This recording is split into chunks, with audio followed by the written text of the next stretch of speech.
Aspirants welcome back to banking master. ഇന്ന് ഞാൻ text ബുക്കിലാണ് എൻ്റെ മോക്ക് ടെസ്റ്റുകളെല്ലാം ഞാൻ അറ്റൻഡ് ചെയ്യുന്നത്. ഞാനിപ്പോൾ SBI ക്ലർക്കിൻ്റെ പ്രിലിംസിന് വേണ്ടിയിട്ടുള്ള പ്രിപ്പറേഷനിലാണ്.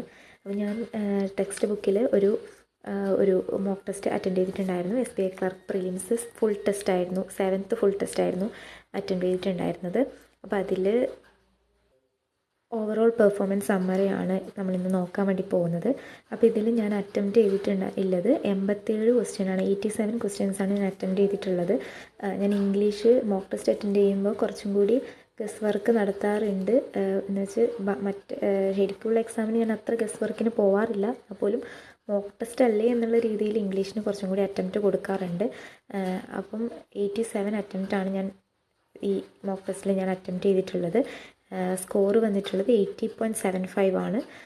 6.25 മാർക്സാണ് പോയിട്ടുള്ളത്. 87 കമ്പയർ ചെയ്ത് നോക്കുമ്പോൾ 80.75 മാർക്സ് സ്കോർ ചെയ്തിട്ടുണ്ട്. റാങ്ക് വന്നിട്ടുള്ളത് ഇതിൽ ഞാൻ എടുക്കുന്ന സമയത്ത് 6640 ആസ്പിരൻസ് ആണ് എക്സാം അറ്റൻഡ് ചെയ്തിട്ടുണ്ടായിരുന്നത്. അതിൽ 373 റാങ്കാണ് വന്നിട്ടുള്ളത്. അതേപോലെ ആക്യുറസി എന്ന് പറയുന്നത് 94.25% ആണ് ആക്യുറസി വന്നിട്ടുള്ളത്. പെർസെൻറ്റേജിലും 94.4% വന്നിട്ടുള്ളത്. അപ്പോൾ ഞാൻ അറ്റംപ്റ്റ് ചെയ്തത് ഞാൻ കട്ട് ഓഫ് കാറ്റഗറി OBC കാറ്റഗറിയാണ് കൊടുത്തിട്ടുള്ളത്. അതിൽ ഞാൻ അറ്റംപ്റ്റ് ചെയ്തത് ഇംഗ്ലീഷ് സെക്ഷനിൽ ഞാൻ അറ്റംപ്റ്റ് ചെയ്തത് 28 അറ്റംപ്റ്റ്സ് ആണ് ഞാൻ കൊടുത്തത്.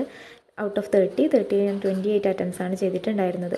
അതിൽ സ്കോർ വന്നിട്ടുള്ളത് 21.75 ആണ് എനിക്ക് സ്കോർ വന്നിട്ടുള്ളത്. ഞാൻ പറഞ്ഞു ഇംഗ്ലീഷിന് കുറച്ചും കൂടി അറ്റംപ്റ്റ് കൊടുക്കുന്നതാണ് കുറച്ചൊരു അങ്ങോട്ടും ഇങ്ങോട്ടും എന്നുള്ള കുറച്ച് ഓപ്ഷൻസ് എലിമിനേറ്റ് ചെയ്തിട്ടുള്ള. ലാസ്റ്റ് ഞാൻ കിട്ടുന്നത് ഓപ്ഷൻസ് എലിമിനേറ്റ് ചെയ്തിട്ടാകുമ്പോൾ നമുക്കൊരു ഓപ്ഷൻ ശരിയാണ് എന്ന് തോന്നിപ്പോകുന്ന ഓപ്ഷൻസാണ് ഞാൻ അധികം കൊടുക്കാറ്. അത് ചിലതൊക്കെ ശരിയാവാറുണ്ട്, എങ്കിൽപ്പോഴും നെഗറ്റീവ് ഉണ്ടാവാറുണ്ട് ഇംഗ്ലീഷിന്.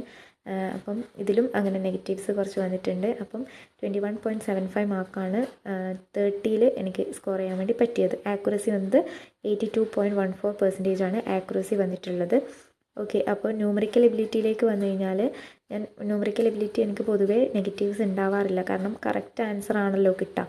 റീസണിങ്ങും അതേപോലെ 100% ആക്യുറസി തന്നെയാണ് ഉണ്ടാവാറ്. കാരണം റീസണിങ് തെറ്റിപ്പോകുന്നുണ്ടെങ്കിൽ തന്നെ നമ്പർ സീരീസ് അങ്ങനെയുള്ള ക്വസ്റ്റ്യൻസ്, അല്ലെങ്കിൽ അതായത് നമ്പേഴ്സ് വെച്ചിട്ടുള്ള ആൽഫ ന്യൂമറിക് സീരീസ് പോലെയുള്ള അങ്ങനെയുള്ള ക്വസ്റ്റ്യൻസിലോ അല്ലെങ്കിൽ മറ്റേ ആൽഫബറ്റ്സ് അതിൻ്റെ ഇടയിലുള്ള ഫോർവേഡ് ബാക്ക്വേർഡ് ഡയറക്ഷനിലേക്കുള്ള ആൽഫബറ്റ്സ് കാൽക്കുലേറ്റ് ചെയ്യാൻ അങ്ങനെയുള്ള ക്വസ്റ്റ്യൻസൊക്കെയാണ് നമുക്ക് തെറ്റിപ്പോവുക. അല്ലെങ്കിൽ പിന്നെ വേർഡ് ഫോർമേഷനൊക്കെയാണ്, മീനിങ് ഫുൾ വേർഡ് ഫോർമേഷനൊക്കെ തെറ്റിപ്പോവാം. നമ്മൾ ചിലപ്പോൾ ഗസ് വർക്ക് ആയിരിക്കും ചെയ്യുക.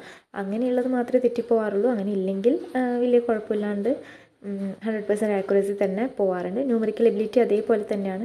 കറക്റ്റ് കാൽക്കുലേഷൻ ചെയ്ത് കിട്ടുന്ന ആൻസർ ഓപ്ഷനിൽ ഉണ്ടെങ്കിൽ അത് പിന്നെ തെറ്റില്ല എന്നുള്ളൊരു ഇതാണ്. അത് തെറ്റില്ലല്ലോ. അപ്പം നമുക്ക് ചെയ്ത് കിട്ടുന്ന ആൻസർ ഓപ്ഷനിൽ ഉണ്ടെങ്കിൽ ഒബ്വിയസ്ലി അതായിരിക്കും ശരി എന്നുള്ള രീതിയിൽ. അപ്പം അതിൽ രണ്ടിലും നെഗറ്റീവ്സ് ഒന്നുമില്ല. പക്ഷേ ഇംഗ്ലീഷിൽ നെഗറ്റീവ് വന്നിട്ടുണ്ട്.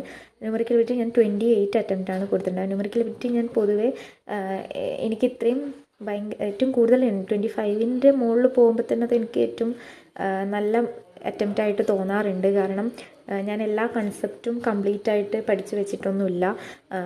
ഇപ്പം DI ഒക്കെ കുറച്ച് ടഫ് വന്നു കഴിഞ്ഞാൽ നമുക്കത് ചെയ്യാനുള്ള ബുദ്ധിമുട്ടുകളുണ്ട്. കാൽക്കുലേഷൻ സ്പീഡുകളിലൊക്കെ എനിക്ക് കുറച്ച് ബുദ്ധിമുട്ടുണ്ട്. അപ്പം അതിലെനിക്ക് 25+ ഒക്കെ അറ്റംപ്റ്റ് ചെയ്യാൻ കൊടുക്കാൻ പറ്റിയെന്ന് തോന്നുമ്പം എനിക്കൊരു ഹാപ്പിനെസ്സാണ്, അതിലൊരു സാറ്റിസ്ഫാക്ഷൻ കിട്ടാറുണ്ട്. അപ്പോൾ ഇത് എനിക്ക് നല്ല അറ്റംപ്റ്റായിട്ടാണ് തോന്നിയത്. എൻ്റെ ഒരു ലെവലിൽ വെച്ചിട്ട് എനിക്കിത് നല്ല അറ്റംപ്റ്റായിട്ടാണ് തോന്നിയത്. റീസണിങ് ഞങ്ങൾക്ക് പൊതുവേ 35 ക്വസ്റ്റ്യൻസും അറ്റംപ്റ്റ് ചെയ്യാറുണ്ട്. ഇത് 4 ക്വസ്റ്റ്യൻസ് അറ്റംപ്റ്റ് ചെയ്തിട്ടില്ല. അത് ഏതോ പസ്സിലാണെന്ന് തോന്നുന്നു, ഏതാണെന്ന് എനിക്ക് ഓർമ്മയില്ല, അതാണ് ചെയ്തിട്ടുണ്ടായിരുന്നത്. അപ്പോൾ അതിൽ 4 ക്വസ്റ്റ്യൻ കിട്ടിയില്ല. അപ്പോൾ പിന്നെ ഏതോ ഒന്ന് ചെയ്തിട്ടുണ്ടായിരുന്നു. പസ്സിലായിരിക്കും വിട്ടിട്ടുണ്ടാവുക. ബാക്കി എല്ലാ മിസ്സലേനിയസും ചെയ്തിട്ടാണ് പസ്സിൽ ചെയ്യാൻ പോവുക. അപ്പോൾ പസ്സിൽ കിട്ടിയില്ലെങ്കിൽ അതവിടെ വിടും. അപ്പോൾ അങ്ങനെ ചെയ്തപ്പം 31 ക്വസ്റ്റ്യൻസാണ് കറക്റ്റായിട്ടുള്ളത്. അപ്പോൾ ടോട്ടൽ മാർക്ക് ഈ മാർക്കാണ് എനിക്ക് കിട്ടിയിട്ടുള്ളത്.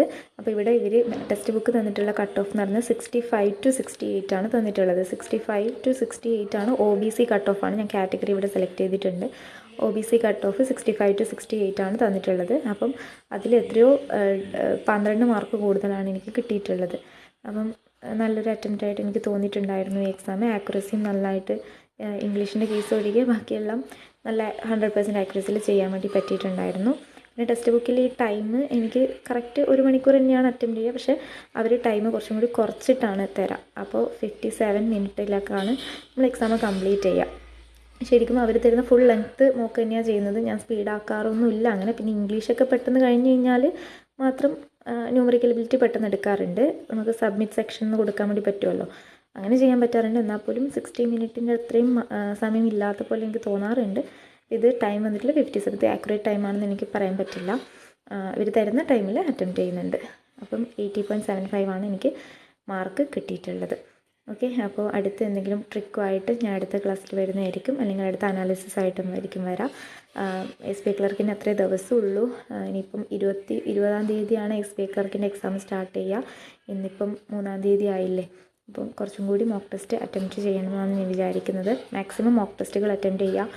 പുതിയത് പഠിക്കുന്നതിനേക്കാളും കൂടുതൽ മോക്ക് ടെസ്റ്റ് അറ്റൻഡ് ചെയ്ത് സ്പീഡ് ഇമ്പ്രൂവ് ചെയ്യണം എന്നാണ് ഞാൻ വിചാരിക്കുന്നത്. അപ്പോൾ അത് റിലേറ്റഡ് ആയിട്ടുള്ള വീഡിയോസായിട്ട് ഞാൻ ഇനി വരുന്നതായിരിക്കും. Okay, thank you.